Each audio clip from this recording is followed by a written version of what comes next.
देश आणि धर्मासाठी विश्वात्मके देवे साधक मंडळी।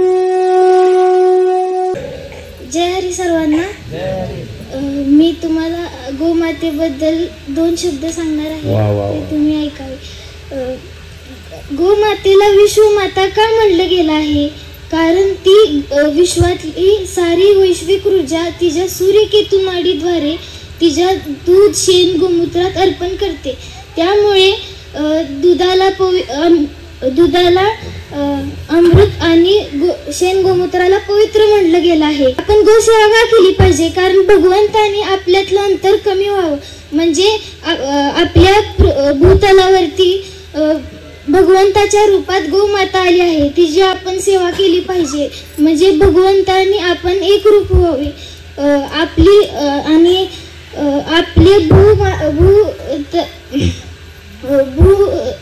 भूमाता ही विषारी होत चालली, कारण की ते सगळं रासायनिकच सगळं आलंय ना, त्यामुळे जमिनीत गांडुळांची निर्मितीच होत नाही आणि त्या गांडुळांची निर्मिती होत नाही, त्यामुळे आपली पिकं ही नष्ट होतात। त्यामुळे मी घरी गांडूळ खत निर्मिती करतो, कारण की आपणच पहिल्यांदा सुरुवात केली पाहिजे। आजकालची सगळी तरुण पिढी, लहान मुलांना चष्मा, पॅरालिसिस, म्हाताऱ्यांना अटॅक येतात, त्यामुळे